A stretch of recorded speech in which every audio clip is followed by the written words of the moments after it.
In a small trailer park on the outskirts of Pine Grove, Sarah Mitchell clutched the eviction notice with trembling hands, her late husband's military photo watching silently from the wall. What the heartless landlord didn't know was that a mysterious stranger had been observing his string of illegal evictions, and this 70-year-old widow would be his last victim. This is the story of how one brilliant con artist turned the tables on a man who'd built his fortune by crushing the dreams of vulnerable families, using nothing but wit, timing, and an old horse trailer. He orchestrated a scheme so perfect that even the FBI agents who later investigated couldn't help but smile. When the dust settled, 12 families had their homes back. A corrupt landlord faced justice, and Sarah Mitchell found herself with an unexpected gift that would change her life forever. How did a single conversation at a gas station spark the most ingenious real estate con in Pine Grove's history? If you, like us, love stories of justice and believe in the power of standing up for what's right, please subscribe to our channel so you never miss another heartwarming story. Thank you. Now, back to today's story. The crisp autumn morning painted Pine Grove's trailer park in shades of gold and amber, but Sarah Mitchell couldn't appreciate the beauty. Her hands, weathered by 7 decades of life's challenges, trembled as she read the eviction notice for the 3rd time. The words hadn't changed. 30 days to vacate. The home she'd shared with James for 23 years before his passing would be taken from her. Outside her window, Maxwell Greene's luxury SUV crawled through the park like a predator sizing up its prey. His weekly inspections had become more frequent since he'd bought the property 6 months ago. Sarah watched him stop at the Rodriguez family's trailer, where Maria struggled to raise 3 kids on her own. They'd received their notice last week. The park had once been a tight-knit community of working-class families, retirees, and veterans. Under the previous owner, Mr. Patterson, late payments were met with understanding and payment plans. But Maxwell Greene had different ideas about property management. In 6 months, he'd evicted 8 families, replacing their modest homes with luxury units that none of the original residents could afford. Sarah's Social Security check barely covered her existing lot rent. The sudden increase Greene demanded was impossible. She glanced at James's photo on the wall, his dress uniform pristine, his smile proud and confident. "What would you do, my love?" she whispered. A knock at her door startled her. Expecting Greene's smug face, she was surprised to find Tommy Chen, the teenager from Lot 17, looking worried. "Mrs. Mitchell, Mom wanted me to check on you. We saw Greene's car." Sarah managed a smile. "I'm fine, dear. Just got my notice, that's all." Her voice cracked on the last word. Tommy's face fell. "That makes 13 of us now. Mom says he can't do this, but nobody knows how to stop him." As they talked, neither noticed the beat-up pickup truck parked across the street, or its driver watching Greene's SUV with calculated interest. The observer's notebook already contained detailed notes about the landlord's pattern: buy struggling communities, exploit legal loopholes, force out residents, flip the properties. Pine Grove was his 4th such venture in 3 years, but Pine Grove would be different. The observer had chosen this moment carefully, had studied Greene's methods for months. Sarah Mitchell's eviction notice wasn't just another tragedy. It was the final piece falling into place. In his notebook, beneath pages of observations, a simple phrase was underlined twice. "The perfect Mark always thinks he's the perfect con." The next morning, Sarah drove her aging Buick to Harry's Gas and Grocery on the edge of town. Her pension check wouldn't arrive for 2 weeks, but she needed to fill at least a quarter tank to keep driving to her volunteer work at the Veterans Center. It was all that kept her sane these days. As she fumbled with the pump, a gentle voice asked, "Need a hand with that, ma'am?" She turned to find a man in his 50s, wearing well-worn work clothes and a kind smile. His pickup truck, the same one that had been watching Greene, sat at the adjacent pump. "Oh, I'm fine," Sarah started to say, but her voice betrayed her. The stranger's eyes flickered to her hands, still shaking slightly. Rough morning, something about his gentle manner, so different from Greene's artificial charm, made Sarah pause. "Rough year," she admitted. "My husband passed last spring. Now I'm about to lose our home." The man's expression shifted subtly. "Maxwell Greene?" Sarah's eyes widened. "You know him?" "Let's just say I've been studying his work." He extended his hand. "Name's Jack Turner. And I think, Mrs. Mitchell, that you and I need to have a conversation about justice." The diner across from Harry's Gas and Grocery had seen better days, but its coffee was hot, and the booth in the corner offered privacy. Sarah sat across from Jack Turner, studying him as he laid out what he knew about Maxwell Greene. Riverdale. Estates, Sunnyside Community, Oak Haven Parks. All working-class communities like Pine Grove, all bought out by shell companies that trace back to Greene. All emptied of their original residents within a year. Jack's voice was calm, but his eyes held controlled anger. "But how does he get away with it?" Sarah asked, wrapping her hands around her coffee mug for warmth. "Technically, legal rent increases, selective enforcement of park rules, pressure tactics. He creates impossible situations, then offers generous cash buyouts that barely cover moving costs." Jack paused. "But he's gotten sloppy, overconfident, and that's where we come in." Sarah frowned. "We? Mrs. Mitchell, what would you say if I told you we could not only save your home but get justice for everyone Greene has hurt?"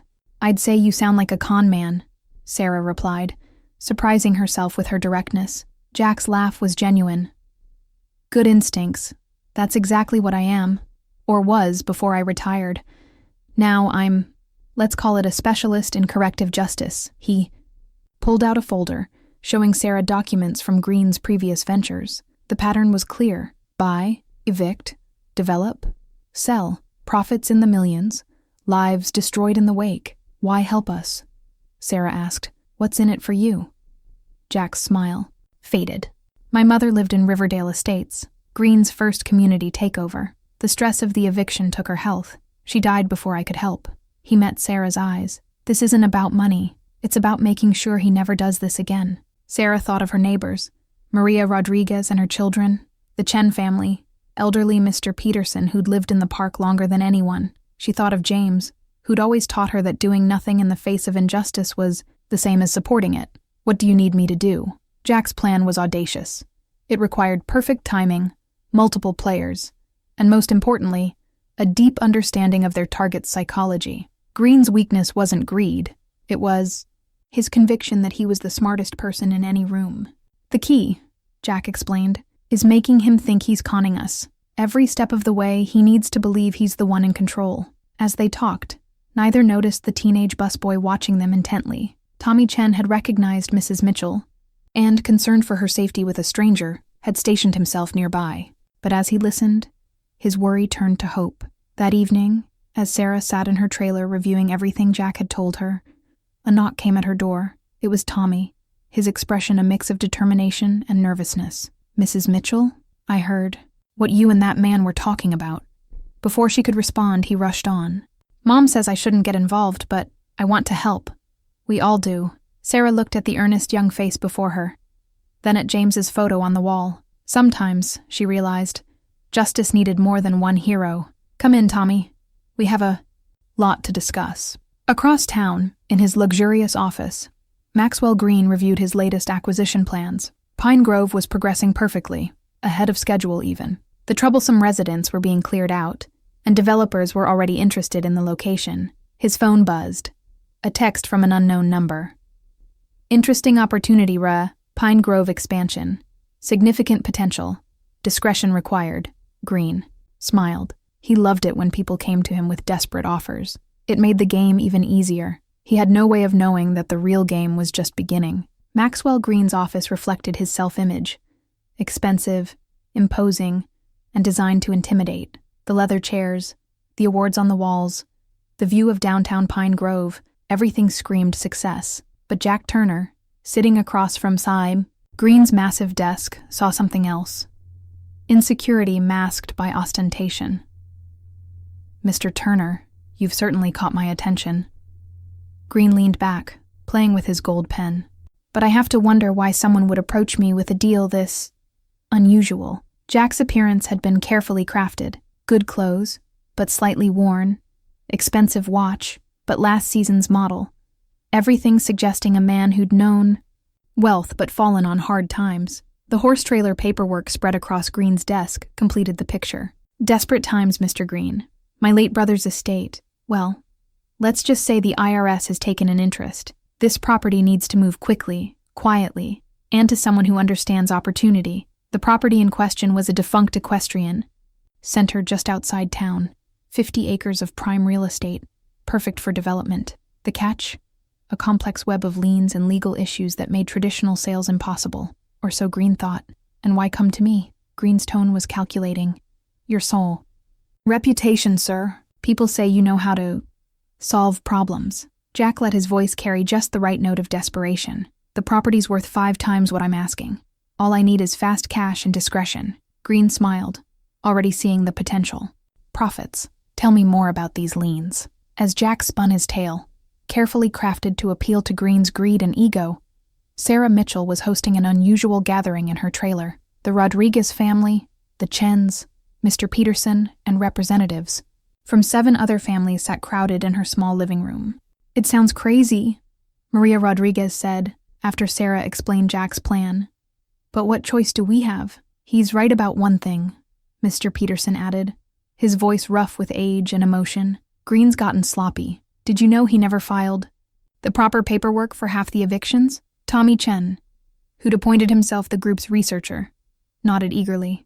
And the rent increases. They violate county regulations for mobile home parks. Mom found the statutes. Sarah watched her neighbors, no, her friends, as they discussed their roles in Jack's scheme. Each person would play a crucial part, their actions choreographed to create a perfect illusion for Greene. Remember, she cautioned, he has to believe he's outsmarting us every step of the way. The next week was a flurry of carefully orchestrated activity. Jack met with Greene 3 more times, each meeting drawing the landlord deeper into the scheme. The horse trailer property, Jack explained, had been part of a larger trust. Its sale would trigger options on other properties Greene could acquire at a fraction of their value. Greene's own research confirmed enough of the story to convince him of its legitimacy. He failed to notice that the documents he found had been carefully planted by Tommy Chen's mother, who worked at the county records office. Meanwhile, Sarah began appearing at local diners and cafes, loudly bemoaning her situation to anyone who would listen. That man offered me $5,000 to leave my home, she told her audience at Harry's Gas and Grocery. Says it's generous. Generous. It wouldn't cover 2 months' rent anywhere else in town. Word of her complaints reached Greene exactly as Jack had planned. The landlord's smugness grew with each report.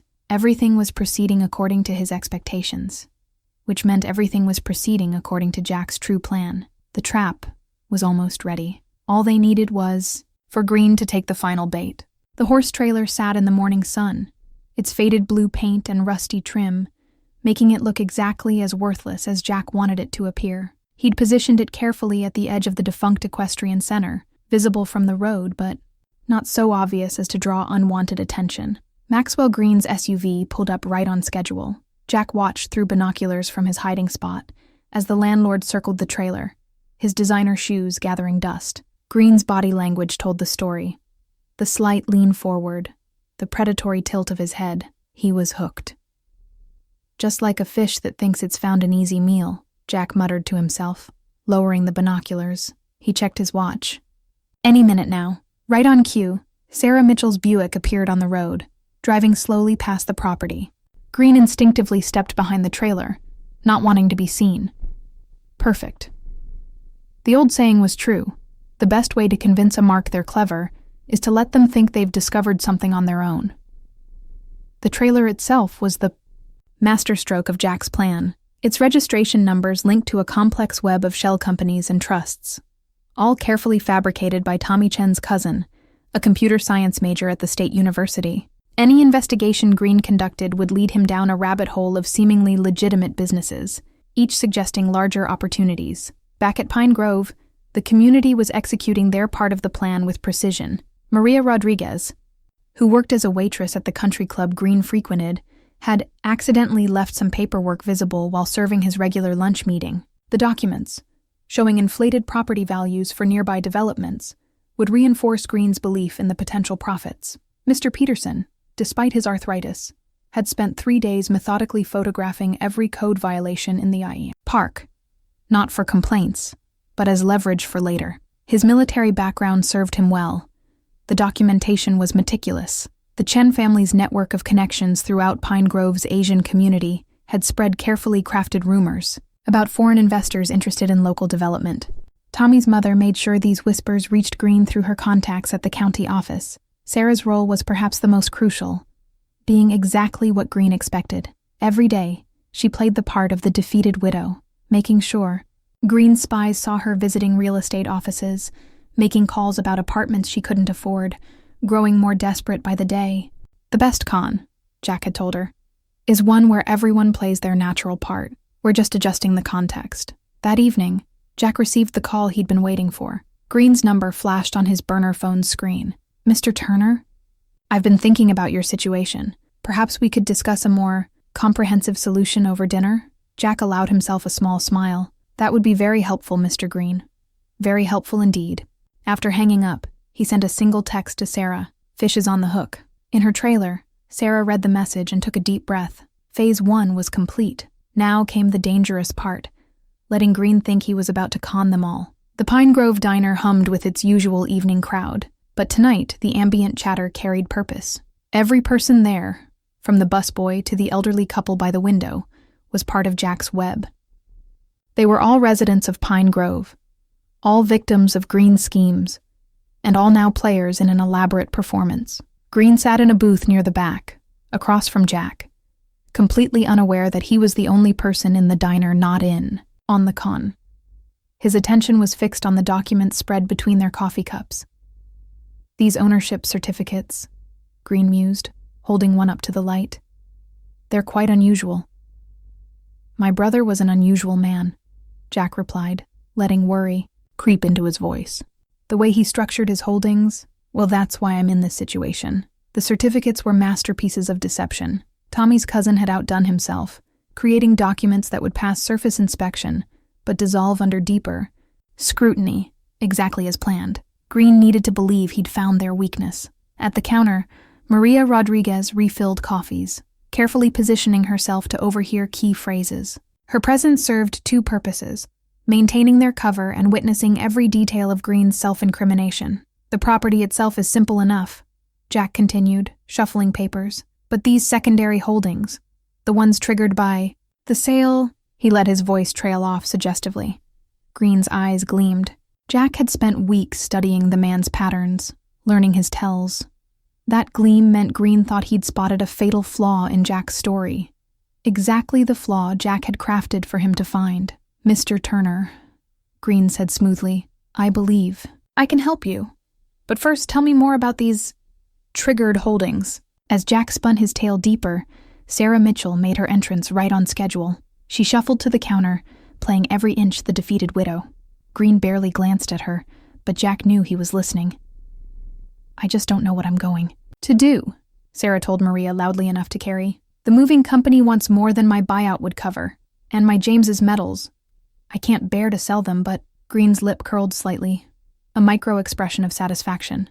He thought he was watching his plans succeed, never suspecting he was watching a carefully choreographed scene. The next hour unfolded like a well-rehearsed play. Jack made mistakes in his paperwork, mistakes Greene was meant to catch. Sarah's performance provided background motivation. Maria's careful eavesdropping ensured witness testimony for later. By the time Greene left the diner, he was convinced he'd found the opportunity of a lifetime. He was already planning how to exploit the apparent weaknesses in Jack's story, never realizing that each weakness was a carefully laid strand in a much larger web. "Remember," Jack had told the group during planning, "our greatest advantage is his conviction that he's smarter than everyone else. Every time he spots a mistake, he'll dig himself deeper." After Greene's departure, the diner's atmosphere subtly shifted. Maria joined Jack and Sarah in the booth, pulling out her phone to play back the recording she'd made. Every incriminating word, every revealing response was captured perfectly. "He's really going to do it," Sarah whispered, half amazed. "He's going to try to steal everything." Jack nodded grimly. "And that's exactly what we need him to do. Because this time, every step he takes to outsmart us will be another piece of evidence." The next phase would be trickier. They had to let Greene think he was dismantling their scheme while actually building their case against him. One wrong move, one slip in their performance, and the whole plan could collapse. But looking around the diner at his co-conspirators, honest people driven to subterfuge by injustice, Jack felt a surge of confidence. Sometimes the best weapons against corruption were the very people it had tried to crush. Pine Grove's community center hadn't seen such activity in years. On the surface, it was just another bingo night, but the real action was happening in whispered conversations between games. Every resident had a role to play, and tonight was about coordinating their performances. Maria Rodriguez distributed updated schedules, disguised as bingo cards. Mr. Peterson's military precision had created a timeline where every resident knew exactly when to be seen doing exactly the right thing to support their story. "Remember," Sarah told the group, her voice low but firm, "Greene has people watching us. Every time you check your mail, every time you talk to a neighbor, it might be reported back to him. We have to make him believe we're all giving up." The transformation of Pine Grove over the next week was subtle, but deliberate. Moving boxes appeared outside trailers. Children were enrolled in new schools. The community notice board filled with for sale signs for furniture and appliances. Each action was calculated to paint a picture of defeat, of a community accepting its fate. But beneath this choreographed surrender, resistance thrived. Tommy Chen had turned his bedroom into a command center, monitoring social media and local gossip channels. His mother's position at the county office provided crucial intelligence about Greene's official moves. Every piece of information was filtered, analyzed, and fed back into their strategy. The local press, hungry for human interest stories, picked up on the community's apparent dissolution. "Historic mobile home park faces modern development," read one headline. Greene, seeing the coverage, felt his plans were proceeding perfectly. What he didn't notice was how carefully curated that press coverage was. Jack had worked with the reporters, feeding them specific angles that would later support their case. Every story of hardship, every quote about displacement, was building a public record of Greene's actions. The Chen family's restaurant became their unofficial headquarters. In the kitchen, behind steaming woks and clattering dishes, residents could meet without arousing suspicion. Maps were spread on flour-dusted tables, timelines written on order tickets, strategies discussed over late-night dumplings. "It's like running a resistance movement," Tommy joked one evening, earning a stern look from his mother. "No jokes," she said sharply. "This is our home we're fighting for." She was right. Despite the elaborate deception they were crafting, despite Jack's assurances that everything was proceeding according to plan, fear lingered. They were ordinary people, playing a dangerous game against a man who destroyed lives for profit. Sarah felt the weight of that fear every time she saw Greene's SUV cruising through the park. But when she looked at James's photo, when she thought of all the families depending on their plan, she found her resolve strengthening. A community united can never be defeated, she would remind herself.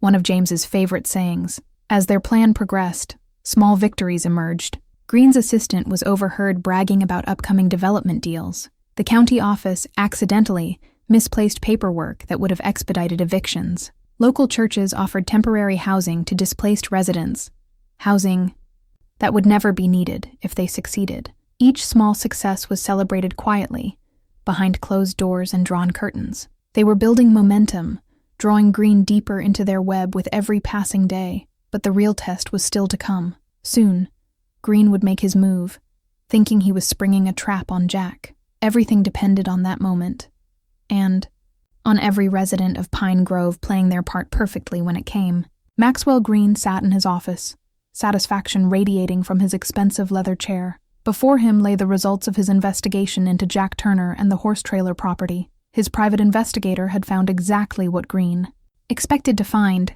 inconsistencies, gaps, and apparent oversights in the documentation. What he didn't realize was that every discovery had been carefully planted. The investigator, recommended by a reliable source, was actually a former Connie, artist himself, one of Jack's old associates who'd reformed and now worked as a licensed PI. "Sir," Greene's assistant buzzed through the intercom, "Mr. Turner is here for your meeting." Greene allowed himself a small smile. "Send him in." Jack entered, his demeanor perfectly calibrated to suggest mounting desperation, the slight tremor in his hands as he handled his briefcase, the barely noticeable sheen of sweat on his forehead, all calculated to feed Greene's sense of superiority. "Mr. Turner," Greene gestured to a chair, "I've reviewed everything, and I have to say, I'm concerned about some irregularities." Jack's face fell exactly as planned. Irregularities? Greene laid out his discoveries one by one, watching Jack's reactions carefully. The conflicting property lines, the questionable trust documents, the incomplete transfer records. With each revelation, Jack's shoulders slumped further. I can explain," Jack stammered. But Greene raised a hand to stop him. "No need. I think We both know what's really going on here. Greene leaned forward, his smile predatory. But I'm still willing to make a deal. A different deal. This was the moment they'd been waiting for. Jack listened as Greene outlined his proposal. He would help resolve the legal issues with the property in exchange for a significantly reduced price and certain considerations regarding the other holdings. Of course, Greene added smoothly, this would all need to happen very quickly and quietly. Jack appeared to struggle with the decision, though inside he was celebrating. Greene had taken the bait completely, proposing exactly the kind of illegal property manipulation they needed. On record. I don't have much choice, do I? Jack finally said, his voice heavy with manufactured defeat. Greene's smile widened. Think of it as a mutual solution to our problems. As they shook hands, neither man noticed the small device in Jack's breast. Pocket, recording every word. The same device had been recording all their meetings, building a damning collection of evidence. Leaving Greene's office, Jack pulled out his phone and sent a text to Sarah. Phase 2 complete. He bought it all. Across town in Sarah's trailer, the message caused a flutter of excitement among the gathered residents. They'd been waiting anxiously, knowing this meeting could make or break their entire plan. Now comes the hard part. Sarah told them, her voice steady despite her nerves. Everything we've done so far was just preparation. Tomorrow we start taking him down. Tommy Chen, who'd become their unofficial technology expert, pulled up a detailed timeline on his laptop. Every document is in place, he reported. Every false lead, every fake paper trail, it's all ready for him to discover. Maria Rodriguez hugged her children close. How long? She asked. 3 days, Sarah replied. That's how long Jack says it will take for Greene to think he's figured everything out. 3 days until he tries to spring his trap, and springs ours instead. The room fell quiet as the reality of their situation sank in. They were past the point of no return now. Either their plan would work, saving not just their homes but countless other communities from Greene's predatory practices, or they would lose everything. Mr. Peterson, who'd been silent throughout the meeting, finally spoke up. You know what? The Army taught me the most dangerous moment in any operation is right before it succeeds. That's when people get careless. Sarah nodded. We've come too far to get careless now. Everyone knows their part? Around the room, heads nodded. They'd rehearsed this so many times. Each person knew exactly what to do, what to say, where to be. Their community had become a stage, and they were all actors in the final act of Greene's downfall. Then let's get some rest, Sarah said. Tomorrow, we give the performance of our lives. The next morning dawned clear and cold, a perfect October day for what Jack called the documentation phase of their plan. In the county records office, Mrs. Chen arrived early for her shift, a stack of carefully prepared papers in her bag. Each document had been crafted to withstand scrutiny while containing subtle legal flaws that would only become apparent when it was too late. Greene's legal team would be arriving later that morning to begin their due diligence on the horse trailer property. They would find exactly what Greene wanted them to find. Apparent evidence of Jack's desperation and legal vulnerability. The best way to fool a lawyer, Jack had explained, is to give them something they expect to see.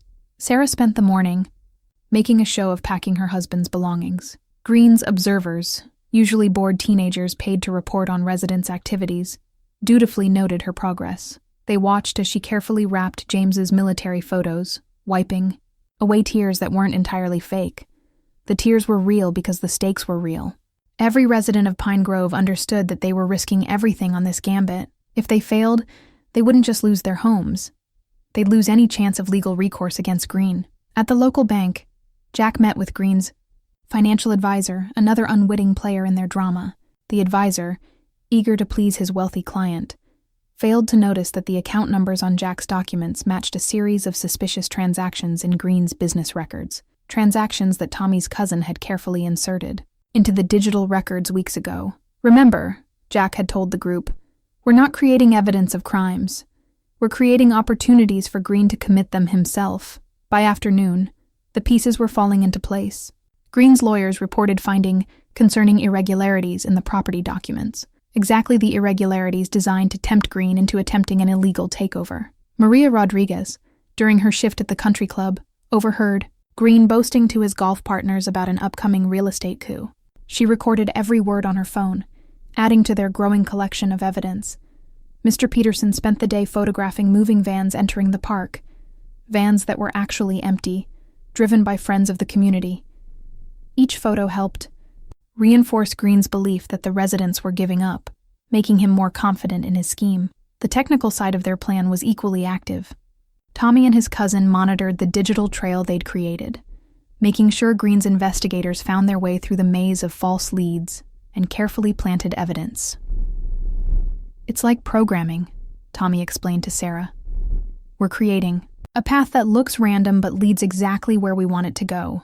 By evening, Jack received confirmation from his contact in Greene's office. The lawyers had submitted their report, recommending aggressive action to secure the opportunity before anyone else discovered the property's true value. Greene, believing he'd found Jack's weakness, was about to play right into their hands. The next step would be crucial. They needed him to attempt a specific type of fraud, one that would trigger multiple legal violations simultaneously. "The paperwork is the key," Jack told Sarah during their nightly update. "Every document we've created tells a story. Tomorrow, Greene will try to rewrite that story in his favor. When he does, we'll have him," Sarah finished. She looked around her half-packed trailer, at the boxes that would never actually leave.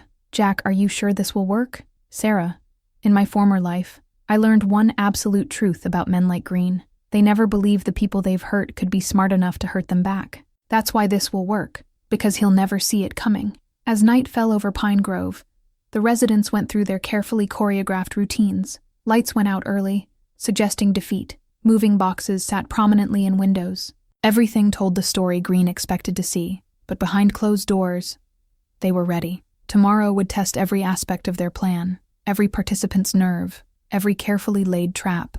They had created a paper trail that would become Greene's downfall. They just had to get him to follow it to the end. Maxwell Greene arrived at his office earlier than usual that morning, his mind already racing with possibilities. The reports from his legal team had confirmed his suspicions about Jack Turner's desperate situation. Now it was time to spring his trap, or so he thought. "Cancel my afternoon appointments," he told his assistant, "and get Turner on the phone. Tell him it's urgent." While waiting for the call, Greene reviewed his strategy. He'd offer Turner a way out, a legally questionable but seemingly foolproof plan to resolve the property issues. The solution would appear to save Turner from his problems while actually giving Greene control of not just the horse trailer property, but the entire network of holdings it was connected to. What Greene didn't know was that every phone call, every email, every document he touched was being monitored. Tommy Chen's cousin had placed a sophisticated tracking program in Greene's office systems, courtesy of a disgruntled IT contractor who'd lost his home in one of Greene's previous schemes. Jack arrived at Greene's office looking appropriately desperate. "Mr. Greene, I don't understand. What's wrong?" Greene's smile was pure predator. "Wrong? Nothing's wrong, Mr. Turner. In fact, I think I've found a solution to all your problems." He laid out his proposal, a complex series of property transfers and shell company manipulations that would, on paper, resolve the legal issues with the horse trailer property. In reality, it would give Greene controlling interest in everything. "The beauty of it," Greene explained, pulling out a stack of documents, "is that it all appears completely legitimate. We just need to adjust a few dates, modify a few ownership records." Jack listened, his face a masterpiece of conflicting emotions: relief, concern, desperate hope. Every word Greene spoke was being recorded, every illegal suggestion carefully documented. "I don't know."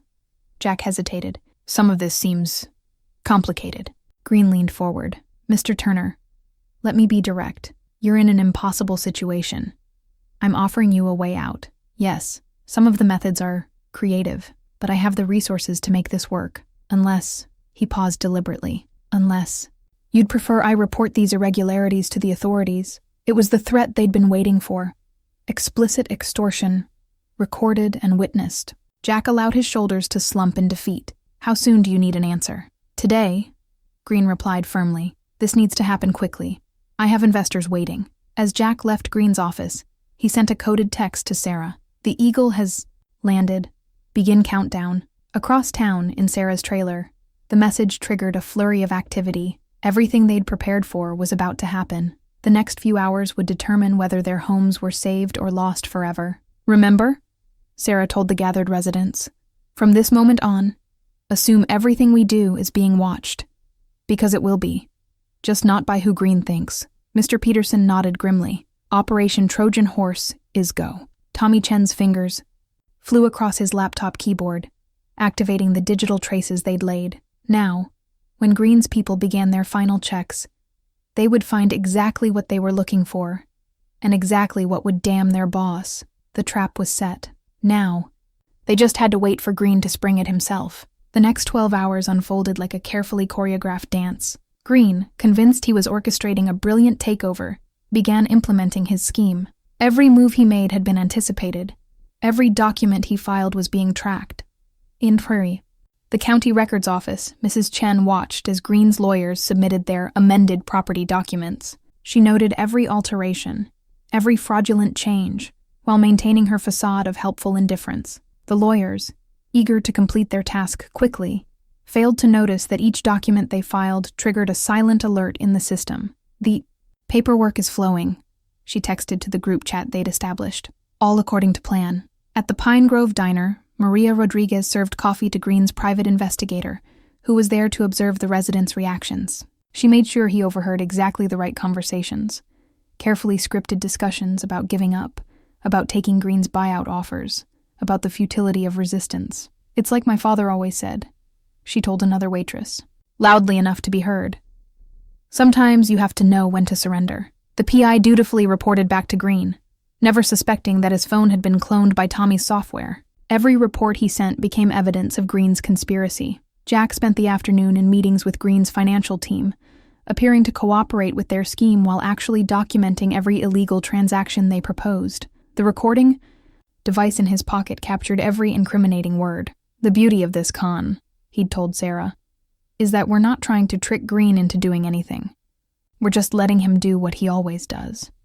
But this time, we're keeping receipts." Sarah maintained her role as the defeated widow, making sure she was seen visiting real estate offices, making calls about apartments, looking increasingly desperate. Greene's surveillance team reported every move, building his confidence. But beneath this performance of surrender, the real operation was in full swing. Tommy Chen coordinated with his cousin, monitoring the digital trail as Greene's organization fell deeper into their trap. Every email, every file transfer, every altered document was being logged and authenticated. Mr. Peterson, using his military experience, maintained a precise timeline of events. Each resident's movements were tracked, each interaction documented. They needed to prove not just what Greene was doing, but how long he'd been doing it.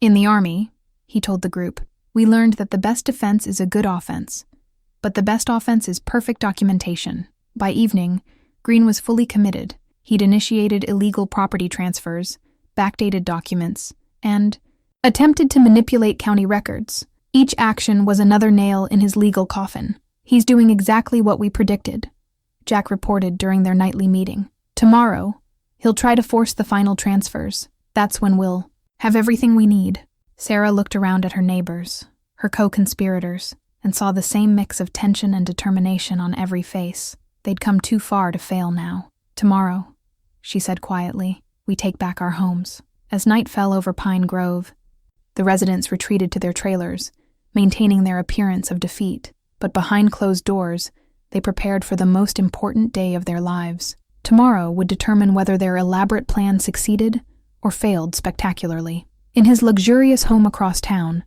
Maxwell Greene raised a glass to his own cleverness, completely unaware that he was celebrating his own downfall. Tomorrow, he thought, he would cement his greatest victory yet. He had no idea he was about to learn a painful lesson about underestimating the very people he'd made a career of victimizing. The morning of the final confrontation dawned gray and cold, matching the tension in the air. Sarah sat at her kitchen table, James's photo before her, waiting for Jack's signal. Everything they'd worked for would come down to the next few hours and see. Precisely 9 a.m., Greene arrived at his office, ready to execute what he believed would be his masterpiece of property manipulation. His first action was to call his lawyers, instructing them to file the final batch of fraudulent documents. "Everything needs to be completed by noon," he insisted. "No delays." What Greene didn't know was that his office had been busy long before. He arrived, Throughout the night, Tommy Chen and his cousin had monitored the digital systems as Greene's team prepared their documentation. Every file, every alteration, every illegal change was being captured and authenticated in real time. Jack arrived at Greene's office at 10 a.m., carrying the papers Greene had demanded he sign. His hands shook slightly as he handed them over, not from fear, but from the anticipation of what was about to unfold. "I still have concerns about some of these transfers," Jack said, playing his role perfectly. "The timing seems—" Greene waved him off. "Everything is handled. Just sign where indicated." As Greene bent over the documents, savoring his apparent victory, Jack pressed a button on his phone. The signal went out to every member of their team. Operation Takedown was now live. At the county records office, Mrs. Chen accidentally discovered discrepancies in the recently filed documents.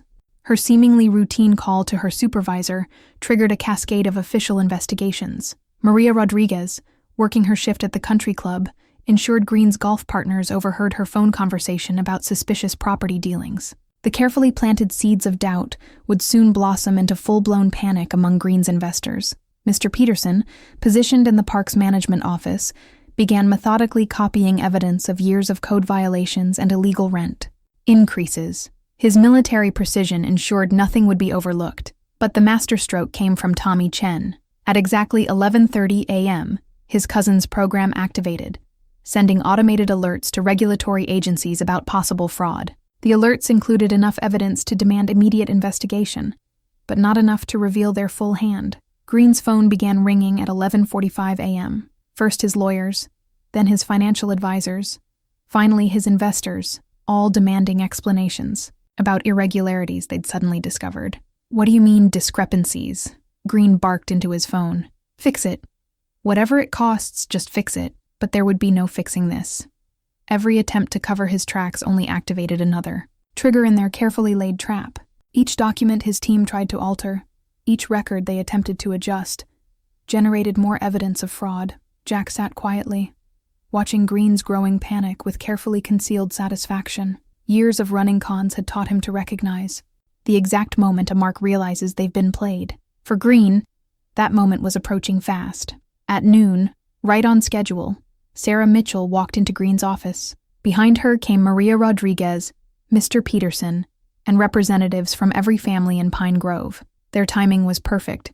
Greene's office was already filling with lawyers and financial advisors responding to the crisis. "Mr. Greene," Sarah said, her voice clear and strong, "I believe we need to discuss the future of Pine Grove Trailer Park." Greene looked up from his phone, his face flushed with anger and confusion.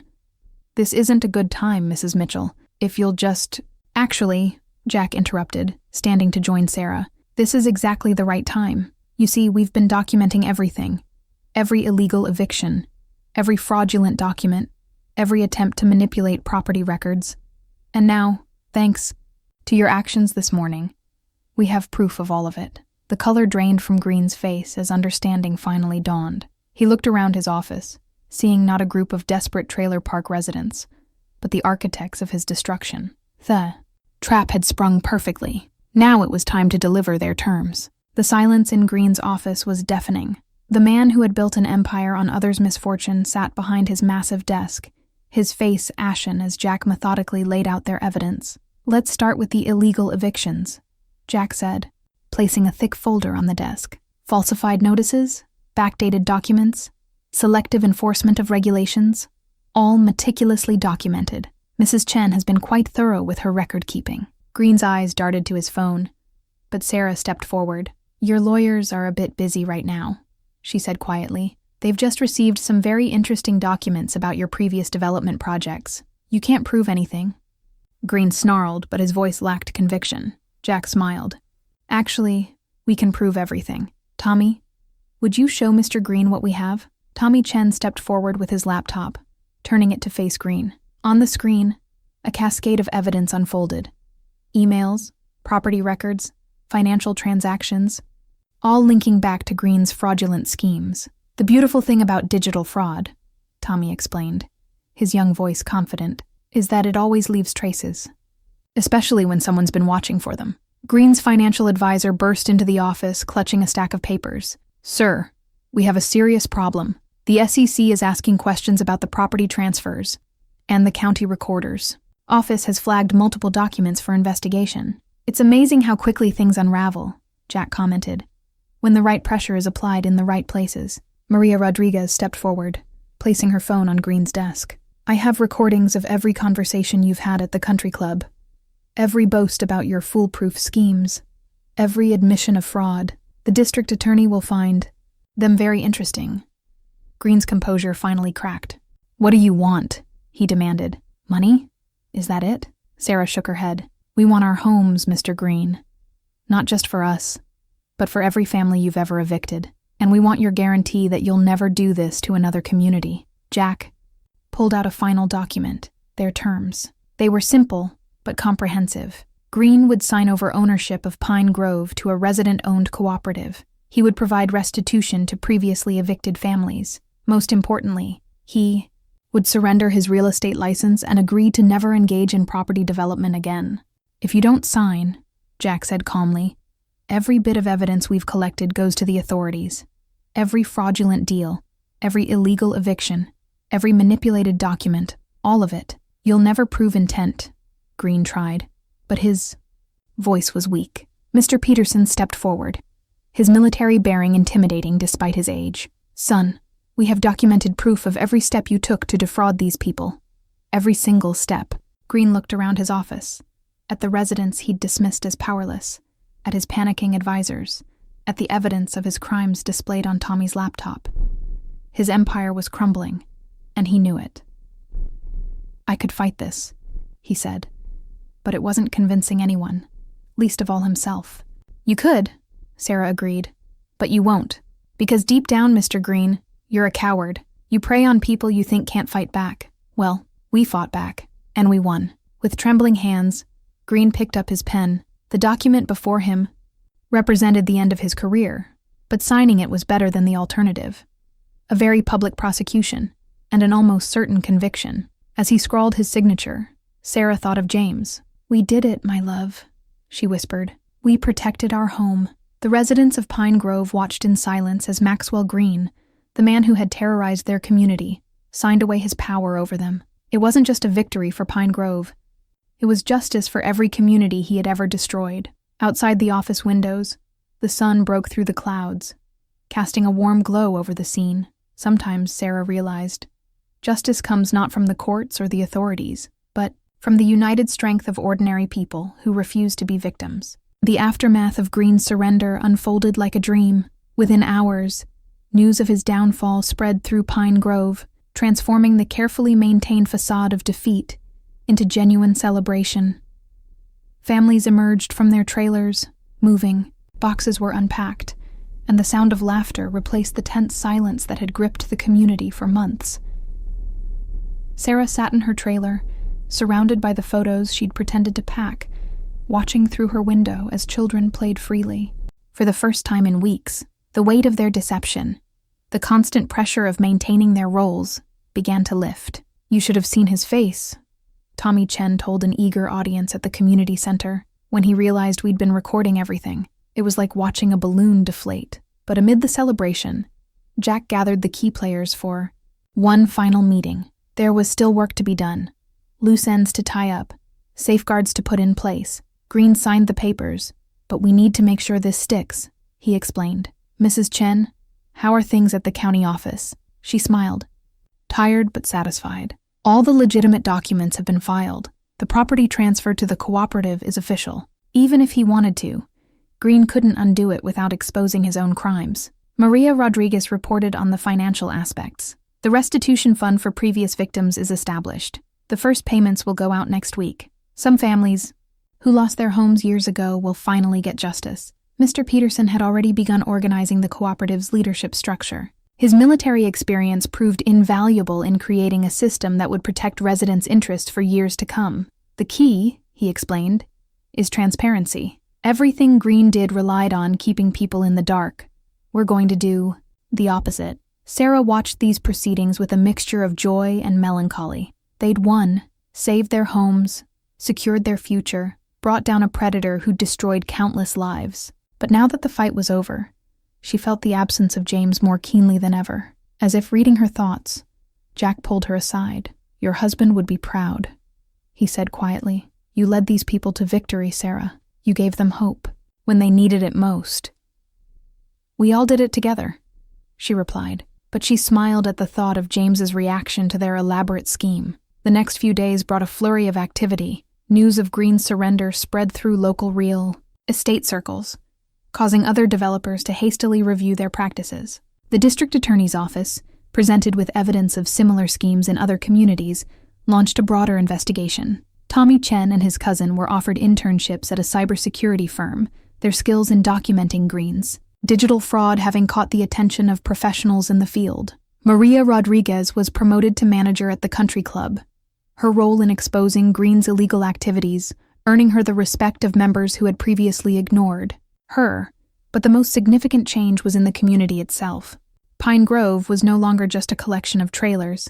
It had become a symbol of what determined people could achieve when they stood together against injustice. The cooperative's first official meeting was held in the community center, now cleaned and decorated with flowers from Sarah's garden. As she looked around at her neighbors, no, her family, she saw not the desperate, fearful people Greene had tried to crush, but strong, confident individuals who had discovered their own power.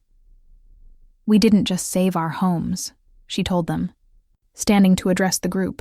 "We proved that justice is possible, even against the most powerful opponents. We proved that community means something more than just living in the same place." Jack, preparing to leave now that his work was done, made one final statement to the group. "Remember this feeling," he said. "Remember that you did this.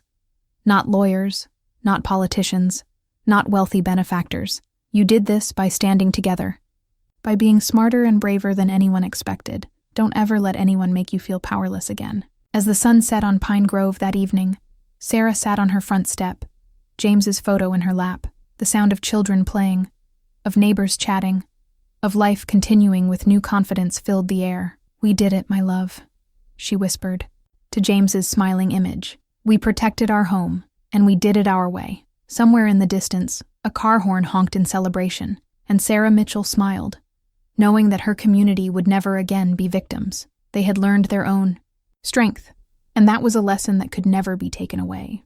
3 months after Greene's surrender, Pine Grove had transformed.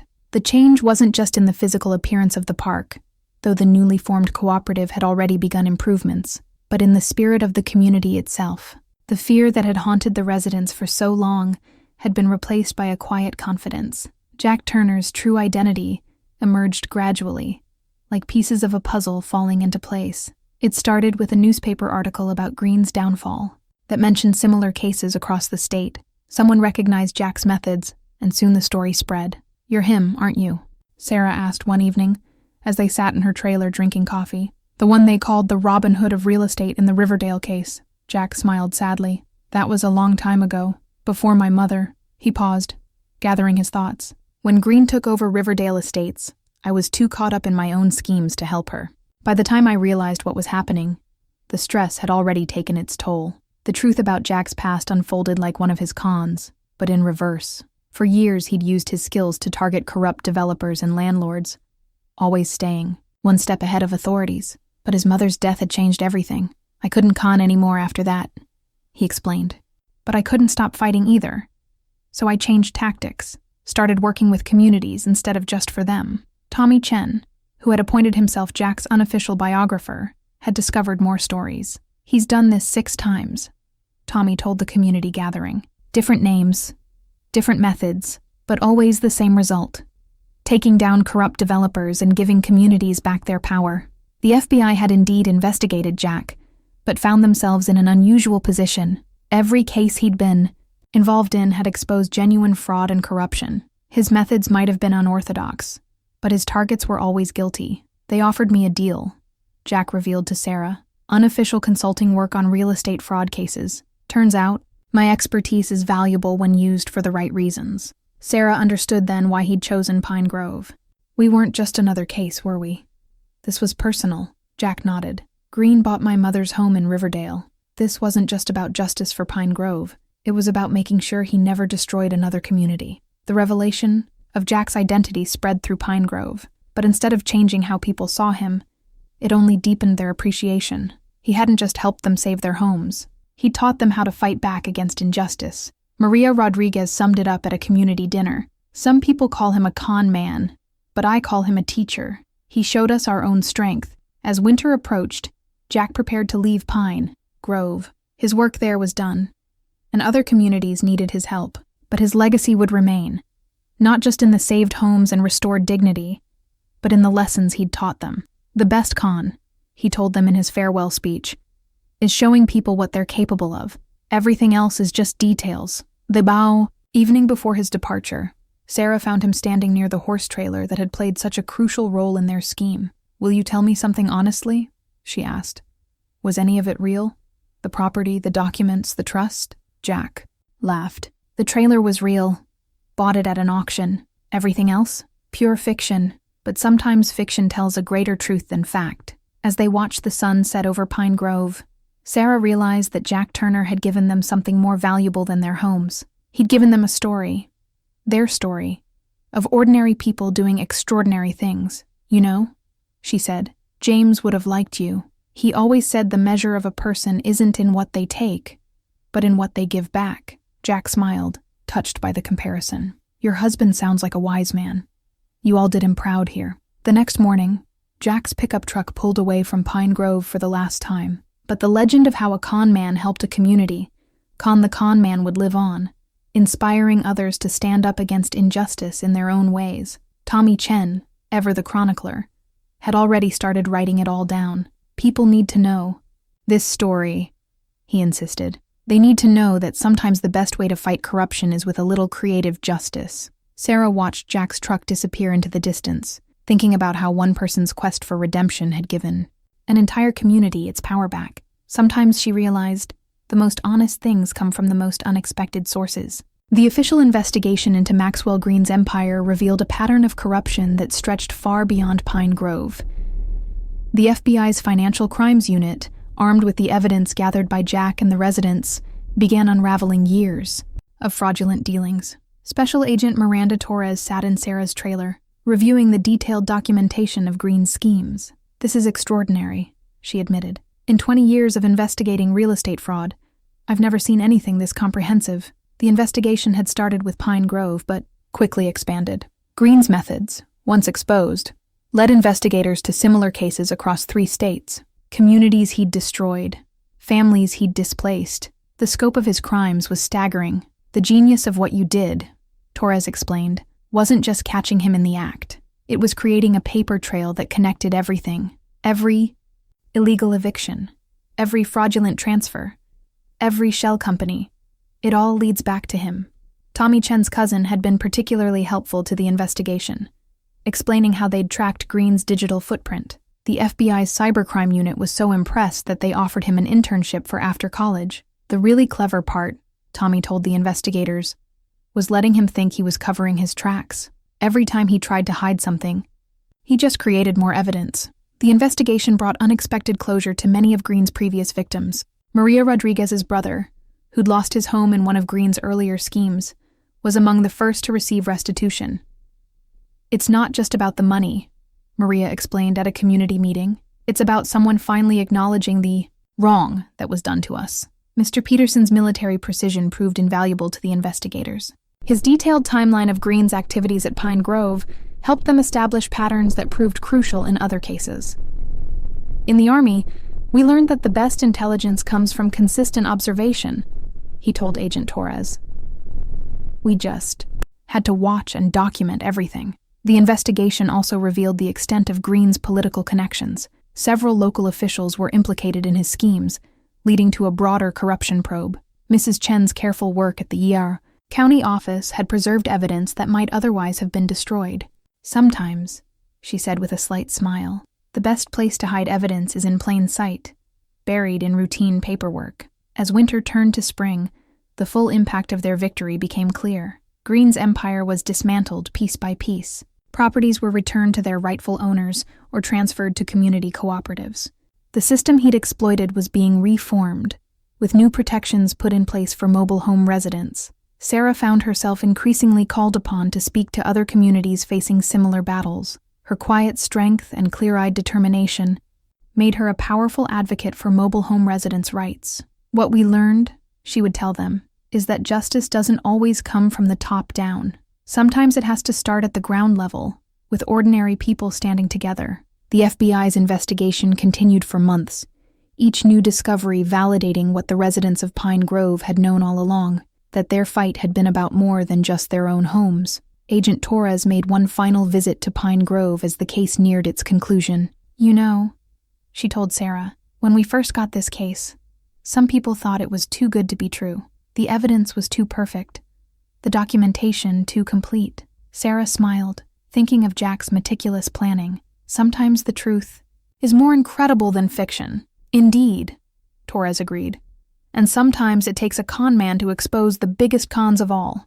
As she watched the agent drive away, Sarah reflected on how their victory had rippled outward, touching lives far beyond Pine Grove. Jack's lessons about justice, community, and the power of ordinary people had spread like seeds in the wind, taking root in other communities facing their own battles. The investigation would continue, but Pine Grove's part in it was largely done. They had lit the fuse that exposed Greene's corruption, and now the proper authorities would see it through to the end. That evening, as Sarah watered her garden, now expanding into a community project, she thought about how justice, like her flowers, sometimes needed unusual cultivation to bloom.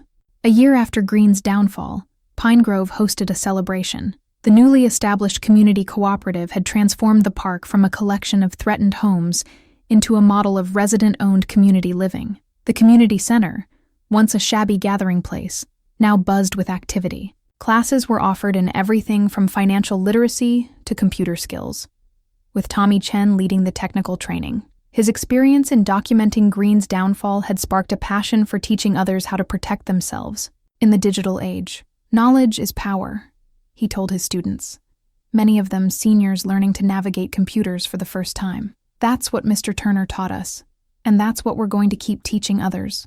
Maria Rodriguez had expanded her role beyond the country club, establishing a support network for other mobile home communities facing developer pressure. Her first-hand experience with Greene's tactics made her an invaluable resource for communities in crisis.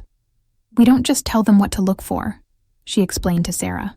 "We show them how to document everything, how to build their case, how to stand together when the pressure comes."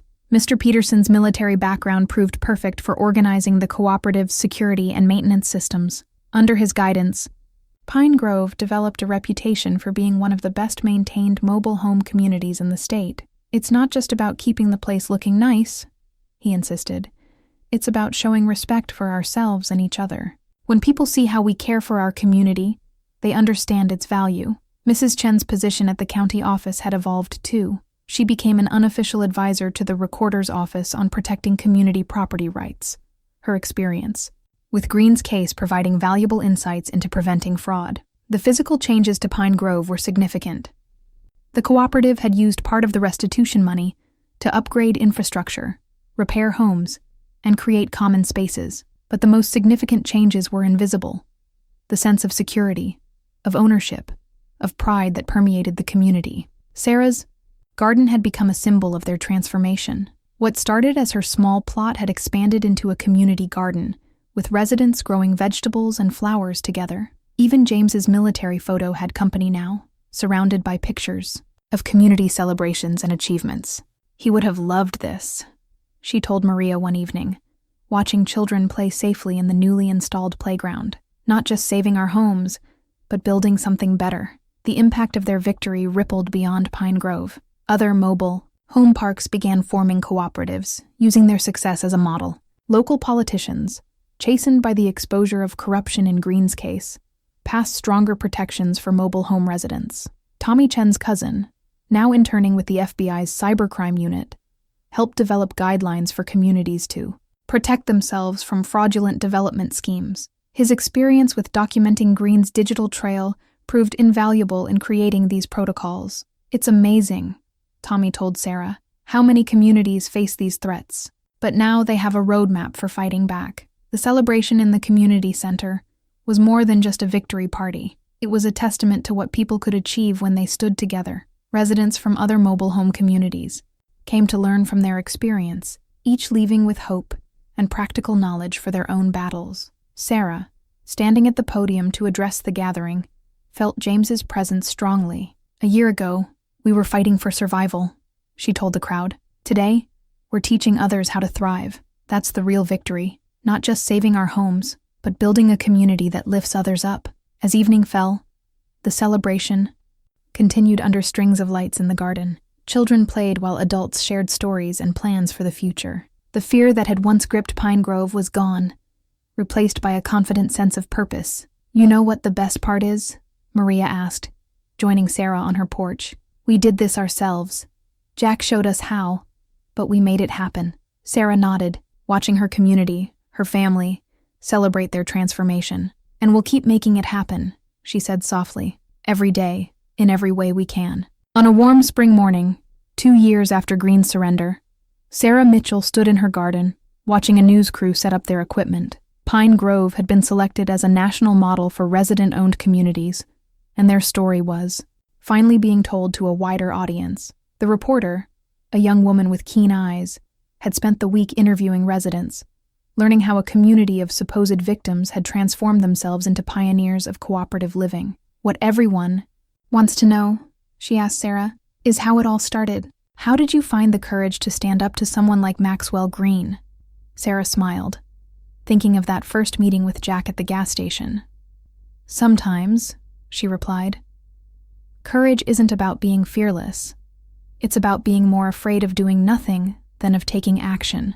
The story they were telling wasn't just about defeating Greene anymore. It was about what came after. The hard work of building something sustainable, something that could inspire others. Tommy Chen, now heading to college on a cybersecurity scholarship, had created a digital archive of their struggle. "History repeats itself," he explained to the reporter, "unless we learn from it and share those lessons." The archive included everything: the fraudulent documents Greene had used, the evidence they'd gathered, the methods they'd employed to expose his crimes, but more importantly, it included the stories of the people, their fears, their determination, their ultimate triumph. Maria Rodriguez had become a recognized advocate for mobile home residents' rights, traveling to other communities to share their experience. "Every time I tell our story," she said, "I see the same look in people's eyes, the realization that they're not powerless." Mr. Peterson, still running the cooperative's day-to-day operations with military precision, had developed a handbook for other communities wanting to take control of their destiny. "Structure and organization," he told the camera, "are weapons the powerful never expect the powerless to possess." The news crew captured images of daily life in Pine Grove: children playing safely, neighbors helping neighbors, the community garden in full bloom. They filmed the weekly cooperative meetings where residents made decisions about their community's future, their voices strong and confident. "The real story," Sarah explained, "isn't about the con we pulled on Greene. It's about what happens when people stop seeing themselves as victims and start seeing themselves as agents of change." Jack Turner's role in their victory remained something of a mystery to the outside world. The reporter had heard rumors about the Robin Hood of real estate, but couldn't confirm his involvement. Sarah and the others kept that part of their story private. Some legends, they decided, were better left in the shadows. As the day went on, other residents shared their perspectives. Mrs. Chen spoke about the importance of documentation and vigilance. The Rodriguez children talked about feeling secure in their home for the first time. Even the newest residents, who had moved in after Greene's defeat, described the sense of belonging they'd found in Pine Grove. The crew filmed into the evening, capturing the community's regular potluck dinner. These gatherings, once a way to maintain their cover story, had become a cherished tradition. The tables groaned under dishes that represented the community's diversity: Maria's tamales next to Mrs. Chen's dumplings, Mr. Peterson's barbecue, beside Sarah's apple pie. As the camera rolled, Sarah found herself looking at James's photo, now hanging in a place of honor in the community center. "You know," she told the reporter, "my husband used to say that true courage isn't about winning fights. It's about standing up for what's right, no matter the odds." The story of Pine Grove would be broadcast across the country, inspiring other communities to stand up for their rights. But for Sarah and her neighbors, the real story wasn't in the headlines or the interviews. It was in the quiet moments: the children playing without fear, the elderly residents aging in place with dignity, the gardens blooming where moving boxes had once stood. It was in the knowledge that they had not just saved their homes, They had created a legacy of hope and empowerment for others to follow. As the news crew packed up their equipment, Sarah walked through her garden, touching the flowers that had seen her through the darkest days of their struggle. Each bloom reminded her of their journey, from victims to victors, from a collection of threatened households to a true community. "We did it, James," she whispered to the evening air. "We didn't just save our home. We built something that will last." And in the gentle breeze that stirred the flowers, she could almost hear him agree.